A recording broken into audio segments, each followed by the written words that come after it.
Hello everyone, welcome back to Suksha Ma'am ki classes. I hope you all are doing great and preparing well for your upcoming bi-monthly test.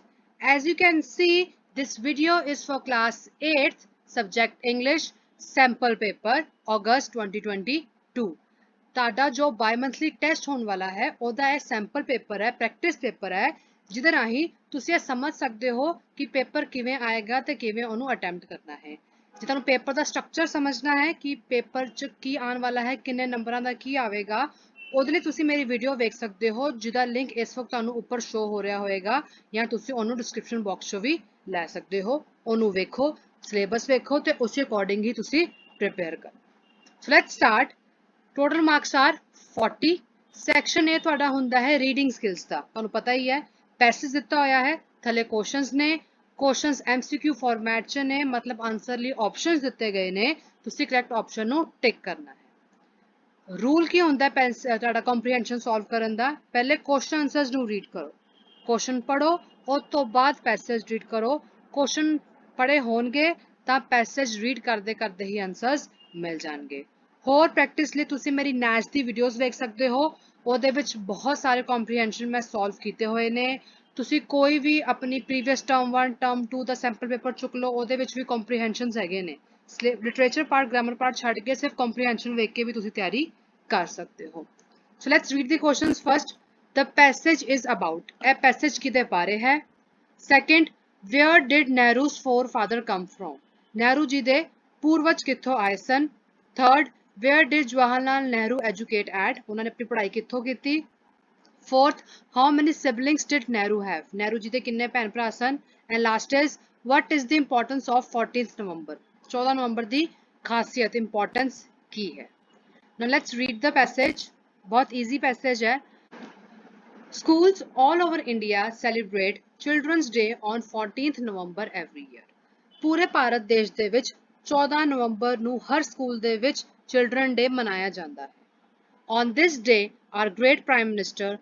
Pandit Jawaharlal Nehru, who had a great love for children, was born. ਹੁਣ ਇਸ ਦਿਨ ਹੋਇਆ ਕੀ ਸੀ ਇਸ ਦਿਨ ਸਾਡੇ ਮਹਾਨ ਪ੍ਰਧਾਨ ਮੰਤਰੀ ਪੰਡਿਤ ਜਵਾਹਰ ਲਾਲ ਨਹਿਰੂ ਜੋ ਬੱਚਿਆਂ ਨੂੰ ਬਹੁਤ ਪਿਆਰ ਕਰਦੇ ਸਨ ਉਹ ਇਸ ਤਰੀਕ ਨੂੰ ਪੈਦਾ ਹੋਏ ਸਨ he was born on this day 14th November is his birth date okay his ancestors came down from Kashmir to the rich plain below ਉਹਨਾਂ ਦੇ ਪੂਰਵਜ ਕਸ਼ਮੀਰ ਤੋਂ ਪਲੇਨ ਏਰੀਆਸ 'ਚ ਆਏ ਸਨ ਠੀਕ ਹੈ ਇੱਥੇ ਕੁਐਸਚਨ ਸੀਗਾ where did Nehru's forefather come from option A Kashmir is your answer this passage is about option A children's day ਦੋ ਆਨਸਰ ਸੋਲਵ ਹੋ ਚੁੱਕੇ ਨੇ Call had been his family name ਉਹਦਾ ਪਹਿਲੇ ਸਰਨੇਮ Call ਸੀਗਾ he changed to Call Nehru ਫਿਰ ਉਹਨਾਂ ਨੂੰ ਚੇਂਜ ਕੀਤਾ Call Nehru ਤੇ and in later years Call was dropped and they became simply Nehrus ਫਿਰ ਕੁਝ ਸਾਲਾਂ ਬਾਅਦ ਉਹਨਾਂ ਨੇ Call ਨੂੰ ਵੀ ਡ੍ਰੌਪ ਕਰਤਾ ਤੇ ਉਹਨਾਂ ਨੇ ਸਿੰਪਲੀ ਨਹਿਰੂ ਸਰਨੇਮ ਲਗਾਉਣਾ ਸ਼ੁਰੂ ਕਰ ਦਿੱਤਾ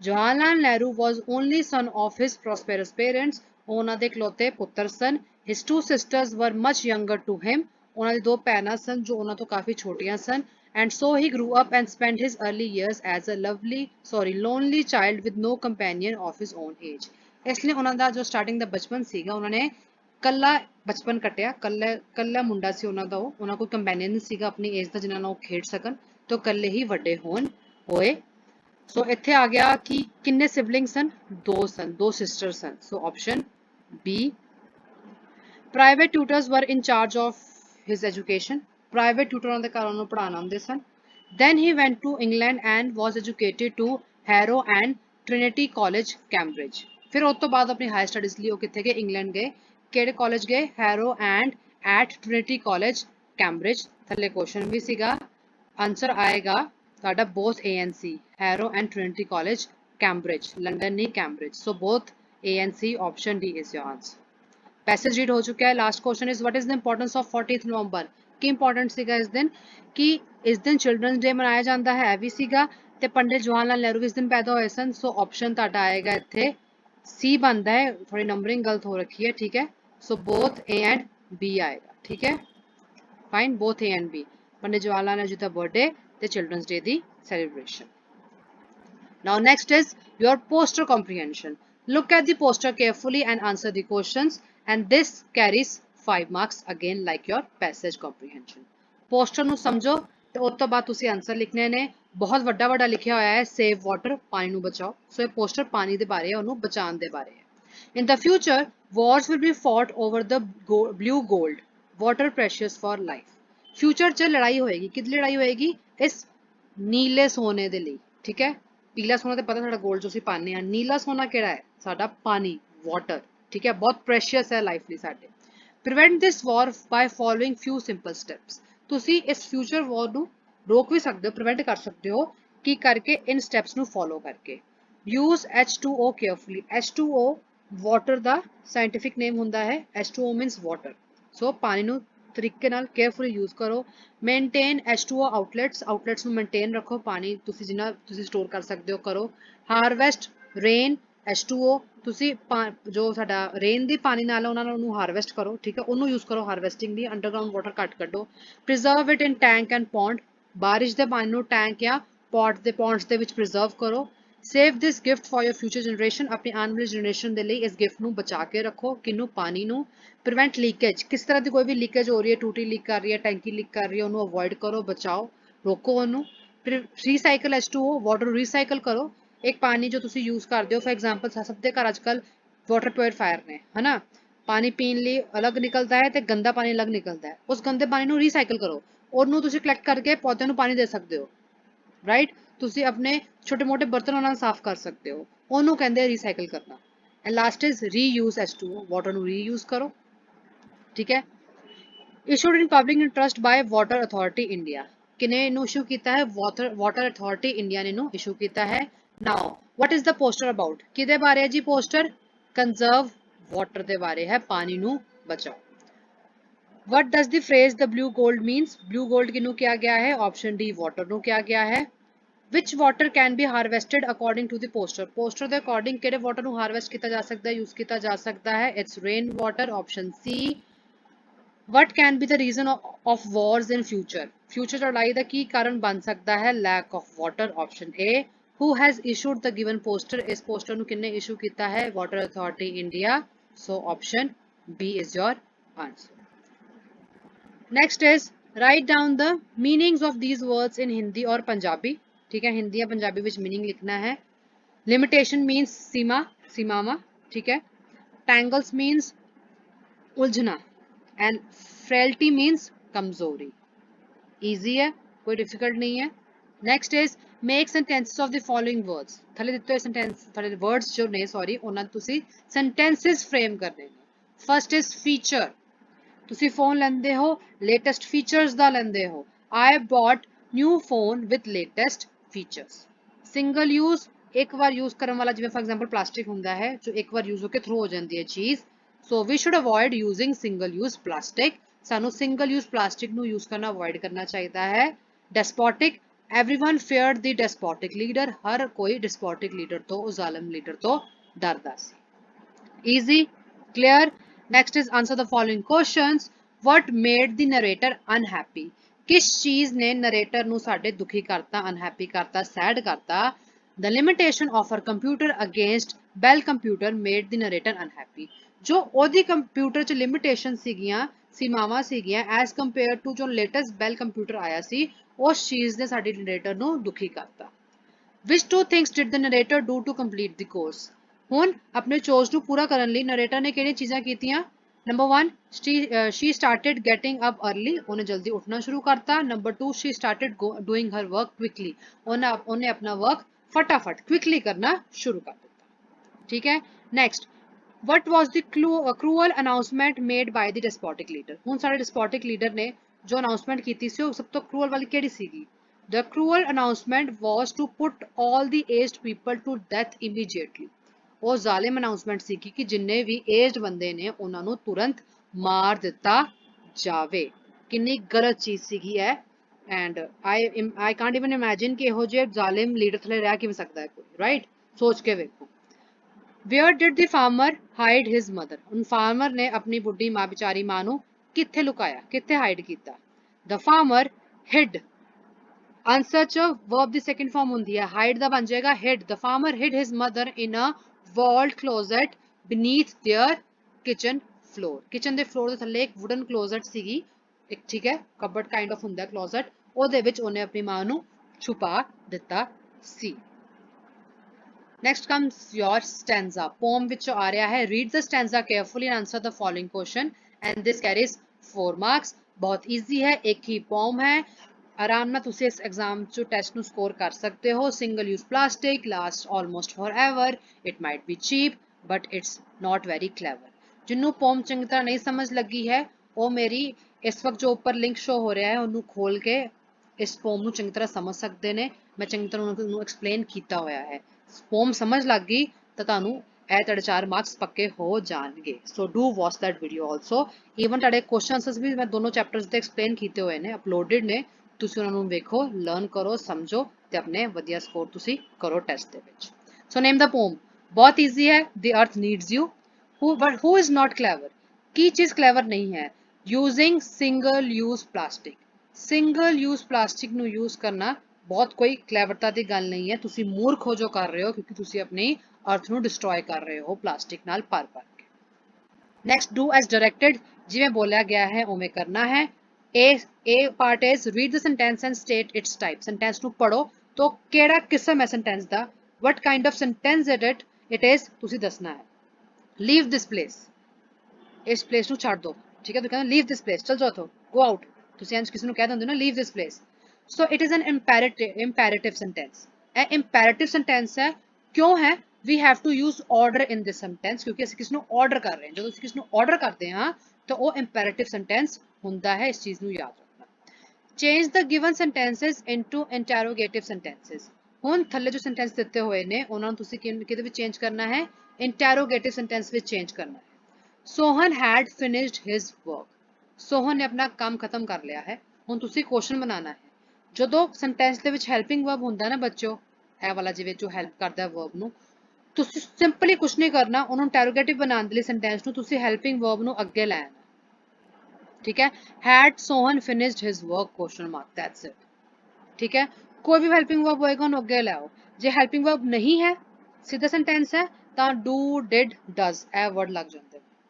ठीक है, next is tell the part of speech of underlined word in the given sentence। ਹੁਣ ਇਸ ਜੋ sentence ਤੁਹਾਨੂੰ ਦਿੱਤਾ ਹੈ ਇਹਦੇ ਵਿੱਚ ਇੱਕ word underline ਕੀਤਾ ਹੋਇਆ ਹੈ, ਇਹ ਤਾਂ ਤੁਸੀਂ ਦੱਸਣਾ ਹੈ ਕਿ ਇੱਕ speech ਦਾ ਕਿਹੜਾ part ਹੈ। ਬਹੁਤ easy ਹੈ। they are extremely rich, ਉਹ ਬਹੁਤ ਜ਼ਿਆਦਾ ਪੈਸੇ ਵਾਲੇ ਨੇ। ਹੁਣ rich ਇੱਕ ਕੀ ਹੈ? verb ਹੈ, ਪੈਸੇ ਵਾਲਾ ਨਾ verb ਚ ਕਿਹਾ ਜਾਂਦਾ rich ਹੈ। ਠੀਕ ਹੈ, ਹੁਣ ਇਹ ਸਾਨੂੰ ਕੀ ਦੱਸ ਰਿਹਾ ਕਿ ਉਹ ਬਹੁਤ ਜ਼ਿਆਦਾ ਪੈਸੇ ਵਾਲੇ ਨੇ, ਸਾਡੇ verb ਦੇ ਵਿੱਚ ਕੁਝ ਐਡ ਹੋ ਰਿਹਾ ਹੈ, ਇਸ ਲਈ extremely ਇੱਥੇ adverb ਹੈ। fine, next is fill in the blanks with suitable determiner ਲਾਣੇ ਨੇ a and the, but I had dash idea of all this।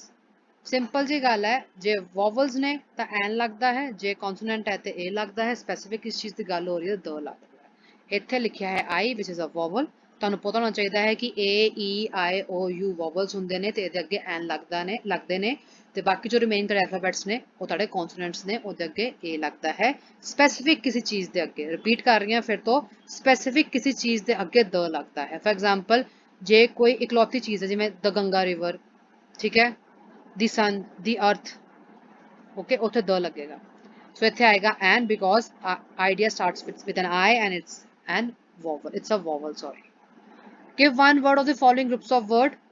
अनेक शब्दां ਦੇ ਸਥਾਨ ਤੇ ਇੱਕ ਸ਼ਬਦ। a game in which no one wins, ਇੱਕ ਗੇਮ ਜਿਹਦੇ ਵਿੱਚ ਕੋਈ ਨਹੀਂ ਜਿੱਤਿਆ। ਇੱਕ ਕ੍ਰਿਕਟ ਮੈਚ ਹੋਇਆ, ਦੋਨਾਂ ਨੇ ਸੇਮ ਸਕੋਰ ਕੀਤਾ, ਕੀ ਹੋ ਗਿਆ? ਮੈਚ ਡਰਾ ਹੋ ਗਿਆ, ਸੋ ਡਰਾ। a person who eats too much, ਇੱਕ ਬੰਦਾ ਜੋ ਬਹੁਤ ਜ਼ਿਆਦਾ ਖਾਂਦਾ ਹੈ ਉਹਨੂੰ ਅਸੀਂ ਕਹਿੰਦੇ ਹਾਂ glutton। so next is write a story using these hints। ਇਸ hints ਨੂੰ ਦੇਖਦੇ ਤੁਸੀਂ ਸਟੋਰੀ ਲਿਖਣੀ ਹੈ। ਤੁਹਾਡੇ ਚੈਪਟਰ ਦੀ ਬੈਕ ਐਕਸਰਸਾਈਜ਼ ਦੇ ਵਿੱਚੋਂ ਹੀ ਆਈ ਹੈ।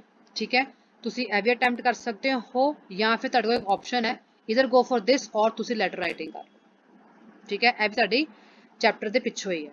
ਅਸੀਂ ਦੋਨੋਂ ਸੋਲਵ ਕਰਦੇ ਹਾਂ, ਸਮਝਦੇ ਹਾਂ, ਤੁਸੀਂ ਆਪਣੇ ਅਕੋਰਡਿੰਗਲੀ ਕੋਈ ਇੱਕ ਅਟੈਂਪਟ ਕਰਕੇ ਆਣਾ ਜੋ ਤੁਹਾਨੂੰ ਚੰਗੀ ਤਰ੍ਹਾਂ ਆਂਦਾ ਹੋਵੇ। ਸੋ ਪਹਿਲੇ ਅਸੀਂ ਕਰਦੇ ਹਾਂ ਆਪਣੇ ਹਿੰਟਸ ਦੇ ਨਾਲ ਪੈਰਾਗ੍ਰਾਫ ਸੋਲਵ। ਹਿੰਟ ਹੈ felt scared, heard the sound in the cupboard, thought it must be a thief, might be a killer, lay still, could heavily breathe, felt someone touched my foot, shouted with fear, parents came and switched on light, saw a rat। so ਤੁਸੀਂ ਕੀ ਕਰਨਾ ਹੈ? suddenly I woke up, it was very dark। अचानक मैं उठिया ते बहुत अंधेरा सी। I felt there was someone in my room. ਮੈਨੂੰ ਇਹੋ ਜਿਹਾ ਲੱਗਾ ਕਿ ਮੇਰੇ ਕਮਰੇ ਦੇ ਵਿੱਚ ਕੋਈ ਹੈ। I tried to keep calm and silently listen the sound. मैं कोशिश की कि मैं calm रवां ते चुपचाप आवाज़ां ਨੂੰ सुना, but I felt very scared. But मैं बहुत डरा है फील कर रहा सी। And just near my cupboard, the sound came largely. Was नहीं आएगा इत्थे बच्चों। The sound came largely. ठीक है, टाइपिंग एरर है। जी मैं मतलब कि कोशिश की कि मैं चुप रहा, साउंड ਨੂੰ सुना, मैं डरिया होया सी। अचानक ही बहुत जोर दी मेरे कबर्ड ਦੇ ਕੋਲੋਂ आवाज़ आई। I thought it must be a thief or a killer. ਮੈਨੂੰ ਲੱਗਾ कोई चोर होएगा या कोई किलर होएगा, मर्डरर होएगा। I was very scared and could hardly breathe and suddenly I felt that someone touched my foot. So here also सब typing error COULD could. So मैं बहुत डरिਆ ਹੋਇਆ ਸੀ, मैं बहुत ਮੁਸ਼ਕਿਲ ਨਾਲ ਸਾਹ ਲੈ ਪਾ ਰਿਹਾ ਸੀ। ਜਦੋਂ ਸਾਹ ਉੱਪਰ ਥੱਲੇ ਹੋ ਜਾਂਦਾ ਜੋ ਡਰ ਜਾਂਦੇ ਹੋ ਤੁਸੀਂ, ਤਾਂ ਉਹੀ ਮੇਰੇ ਨਾਲ ਹੋਇਆ ਤੇ ਮੈਨੂੰ ਇਹੋ ਜਿਹਾ ਲੱਗਾ ਕਿ ਕਿਸੇ ਨੇ ਮੇਰੇ ਪੈਰ ਨੂੰ ਟੱਚ ਕੀਤਾ ਹੈ। I started shouting with fear, and on listening my voice of shouting, my parents came inside my room and switched on the light. But what we saw, it was a rat. मैं जोर दी चिल्लाया डर दे मारे। मेरी चिल्लाहट सुन के मेरे माँ बाप भज्जे मेरे कमरे च आए। उन्होंने लाइट ऑन की ते ਅਸੀਂ ਕੀ ਵੇਖਿਆ ਕਿ ਉਹ ਤੇ ਇੱਕ ਚੂਹਾ ਸੀ। ठीक है, नैक्सट साडी है लैटर। लैटर की शुरुआत तुसी कोई भी रैंडम एड्रैस ना करनी है, ताड़ी मर्जी तुसी की लैटर लिखना चाहते हो, मतलब एड्रैस लिखना चाहते हो, क्योंकि लैटर से कुछ मेंशन नहीं है एड्रैस। सिंपल लिखा है write a letter to your friend telling him why it is important to stop using single use plastic. So friend का भी कोई भी नाम लिख लो, एड्रैस भी कुछ भी लिख लो। मैं इत्थे साक्षी लिखा, you can write any of your friends name. How are you, hope you are fine, तू किवें है, मैं आशा करती हाँ तू ठीक होवेंगी। Today I am writing this letter to you why it is important to stop usage of single use plastic, या फिर आएगा to stop using single use plastic, off नहीं आएगा। सो मैं तुम्हें लेटर लिख रही है ਇਹ ਦੱਸਣ ਲਈ ਕਿ ਸਾਡੇ ਲਈ ਕਿਉਂ ਜ਼ਰੂਰੀ ਹੈ ਕਿ ਅਸੀਂ ਸਿੰਗਲ ਯੂਜ਼ ਪਲਾਸਟਿਕ ਨੂੰ ਯੂਜ਼ ਕਰਨਾ ਬੰਦ ਕਰੀਏ। It is very hazardous to our environment, साढ़े एनवायरनमेंट लिए बहुत है, खतरनाक है, जानलेवा है। Plastic bottles, plastic straws, containers, cups, bags are the example of single use plastic. कि ਇਹਦੇ एग्जाम्पल ਕਿਹੜੀਆਂ ਨੇ, ਜੋ ਅਸੀਂ ਪਲਾਸਟਿਕ ਬੋਟਲ ਯੂਜ਼ ਕਰਦੇ ਹਾਂ, ਜੋ ਸਟ੍ਰॉज ਯੂਜ਼ ਕਰਦੇ ਹਾਂ, ਕੰਟੇਨਰ, ਕੱਪ, ਬੈਗ, ਜੋ ਵੀ ਅਸੀਂ ਪਲਾਸਟਿਕ ਨਾਲ ਰਿਲੇਟਡ ਯੂਜ਼ ਕਰਦੇ ਹਾਂ, ਜੋ ਇੱਕ ਵਾਰੀ ਯੂਜ਼ ਹੋਣਾ ਹੁੰਦਾ ਹੈ ਬਾਅਦ ਚ ਅਸੀਂ ਥਰੋ ਕਰ ਦਿੰਦੇ ਹਾਂ, ਉਹ ਸਿੰਗਲ ਯੂਜ਼ ਪਲਾਸਟਿਕ ਦੇ ਐਗਜ਼ਾਮਪਲਸ ਨੇ। Now this single use of plastic is very hazardous to environment। ਹੁਣ ਜੋ ਮੈਂ ਐਗਜ਼ਾਮਪਲ ਦਿੱਤੀਆਂ ਹੈ ਇਹ ਵਾਲੀਆਂ ਪਾਰਟਿਕੂਲਰ ਚੀਜ਼ਾਂ ਨੇ ਸਿੰਗਲ ਯੂਜ਼ ਪਲਾਸਟਿਕ ਜੋ ਬਹੁਤ ਖਤਰਨਾਕ ਹੈ এনवायरमेंट ਦੇ ਲਈ। It takes lots of years to break down। ਇਹਨਾਂ ਨੂੰ ਖਤਮ ਹੋਣ ਚ ਬਹੁਤ ਸਾਲ ਲੱਗਦੇ ਨੇ। This plastic is very light to weight and easily flow in with winds and more plastic pollution to everywhere and make plastic pollution, sorry। सो ਇਹ जो प्लास्टिक है बहुत हल्का ਹੁੰਦਾ है weight ਦੇ ਵਿੱਚ, ਈਜ਼ੀਲੀ ਹਵਾ ਵਿੱਚ ਉੜ ਜਾਂਦਾ ਹੈ ਤੇ ਹੋਰ ਪਲਾਸਟਿਕ ਪੋਲੂਸ਼ਨ ਫੈਲਾਉਂਦਾ ਹੈ ਹਰ ਜਗ੍ਹਾ। This plastic also pollute the rivers and seas। ਸਾਡੇ ਸਮੁੰਦਰਾਂ ਨੂੰ, ਨਦੀਆਂ ਨੂੰ ਇਹ ਵੀ ਹੈ ਪਲਾਸਟਿਕ pollute ਕਰਦਾ ਹੈ, ਦੂਸ਼ਿਤ ਕਰਦਾ ਹੈ। Single use plastic are also harmful for animals। animals ਲਈ ਵੀ ਬਹੁਤ harmful ਹੈ। ਕਿਵੇਂ ਬੱਚੋ, ਤੁਸੀਂ ਵੇਖਿਆ ਹੁੰਦਾ ਨਾ ਸਾਡੇ ਜੋ ਕਾਉਸ ਨੇ ਰੋਟੀਆਂ ਖਾਂਦੀਆਂ ਨੇ ਪਲਾਸਟਿਕ ਵੀ ਨਾਲ ਹੀ ਖਾ ਜਾਂਦੀਆਂ ਨੇ। ਪੋਲੀਥੀਨਸ ਜੋ ਫੋਰ ਐਗਜ਼ਾਮਪਲ ਅਸੀਂ ਕੁਝ ਕੂੜਾ ਸੁੱਟਦੇ ਹਾਂ, ਉਸ ਕੂੜੇ ਦੇ ਵਿੱਚ ਕੋਈ ਇਹੋ ਜਿਹੀ ਆਈਟਮ ਹੁੰਦੀ ਜੋ ਗਾਂ ਖਾ ਸਕਦੀ ਹੈ, ਉਹਨੂੰ ਉਹਦੇ ਹੱਥ ਤੇ ਹੈ ਨਹੀਂ, ਉਹ ਫਾੜ ਤੇ ਸਕਦੀ ਨਹੀਂ, ਉਹਨੂੰ ਪੋਲੀਥੀਨ ਸਮੇਤ ਹੀ ਨਿਗਲ ਜਾਂਦੀ ਹੈ। ਸੋਚੋ ਕਿੰਨਾ ਹਾਰਮਫੁਲ ਹੈ। ਤੁਸੀਂ ਖਾ ਸਕਦੇ ਹੋ ਪਲਾਸਟਿਕ, ਪਰ ਐਨੀਮਲਸ ਨੂੰ ਤਾਂ ਪ੍ਰੋਬਲਮ ਹੋ ਰਹੀ ਹੈ ਨਾ। ਐਨੀਮਲ ਨੂੰ ਪਤਾ ਵੀ ਨਹੀਂ ਵਿਚਾਰੇ ਨੂੰ। Who is causing them problem, ਨਾ ਚਾਹੁੰਦੇ ਹੋਏ ਅਸੀਂ ਉਹਨਾਂ ਨੂੰ ਪ੍ਰੋਬਲਮ ਕ੍ਰੀਏਟ ਕਰ ਰਹੇ ਹਾਂ ਐਂਡ ਪਲਾਸਟਿਕ ਨੂੰ ਯੂਜ਼ ਕਰਕੇ। Therefore, to save our environment and animals, it is necessary to stop using this single-use plastic। So animal ਨੂੰ, एनवायरनमेंट ਨੂੰ, नेचर ਚ ਜੋ ਵੀ ਪ੍ਰਾਣੀ ਇਹਨਾਂ ਨੂੰ ਬਚਾਉਣ ਲਈ ਬਹੁਤ ਜ਼ਰੂਰੀ ਹੈ ਕਿ ਸਾਨੂੰ ਇਸ ਪਲਾਸਟਿਕ ਦਾ ਯੂਜ਼ ਕਰਨਾ, ਵਰਤੋਂ ਕਰਨਾ ਬੰਦ ਕਰਨਾ ਪਵੇਗਾ। We have to make awareness about the harmfulness of using this plastic and instead of using this plastic option, ਸਾਨੂੰ ਪਲਾਸਟਿਕ ਜਗ੍ਹਾ ਕੁਝ ਹੋਰ options ਕੱਢਣੀਆਂ ਚਾਹੀਦੀਆਂ ਨੇ। ठीक है, we should start campaign within ourselves to avoid use of single use plastic। ਸਾਨੂੰ कैंपेन शुरू करना चाहिए है ਤੇ ਸਭ ਤੋਂ ਪਹਿਲਾਂ ਤੇ ਆਪਣੇ ਨਾਲ ਕਿ ਆਪਣੇ ਆਪ ਨੂੰ ਚੇਂਜ ਕਰੋ, ਆਪਣੇ ਅੰਦਰ ਕੈਂਪੇਨ ਸ਼ੁਰੂ ਕਰੋ ਕਿ ਅਸੀਂ ਯੂਜ਼ ਕਰਨਾ ਬੰਦ ਕਰੀਏ। ਅੱਜ ਅਸੀਂ ਯੂਜ਼ ਕਰਨਾ ਬੰਦ ਕਰਾਂਗੇ ਤਾਂ ਹੀ ਤਾਂ ਦੂਜੇ ਨੂੰ ਕਹਿ ਪਾਓਗੇ ਨਾ ਕਿ ਭਾਈ ਤੂੰ ਵੀ ਨਾ ਯੂਜ਼ ਕਰਿਆ ਕਰ। ਨਹੀਂ ਤੇ ਬੰਦਾ ਕਹੇਗਾ ਕਿ ਮੈਡਮ ਜੀ ਤੁਸੀਂ ਖੁਦ ਤੇ ਯੂਜ਼ ਕਰ ਰਹੇ ਹੋ ਤੇ ਤੁਸੀਂ ਮੈਨੂੰ ਮਨਾ ਕਰ ਰਹੇ ਹੋ। ਤਾਂ ਪਹਿਲੇ ਚੇਂਜ ਆਪਣੇ ਚ ਲਿਆਓ ਤੇ ਫਿਰ ਦੂਜਿਆਂ ਨੂੰ ਚੇਂਜ ਕਰਨ ਦੀ ਕੋਸ਼ਿਸ਼ ਕਰੋ। yours sincerely, ਤੁਸੀਂ ਆਪਣਾ ਨਾਂ ਥੱਲੇ ਲਿਖ ਦਿਓ। Last is translation. Avoid bad company, बुरी संगत तो बचो, वो बहुत मतलबी है, ही इज वेरी सेल्फिश। ठीक है, एंड विद दिस असी अपना पूरा जो साडा सैंपल पेपर सी चंगी तरह समझते हुए सॉल्व कर लिया है। जे वीडियो यूजफुल लगी होवे तैनू लाइक करना, शेयर करना and subscribe to my channel Suksham ma'am की क्लासेस। मेरे चैनल मैंबर्स ਨੂੰ ਇਹ PDF ਕਮਿਊਨਿਟੀ ਸੈਕਸ਼ਨ 'ਚ ਮਿਲ ਜਾਏਗਾ। Good bye, take care, all the very best.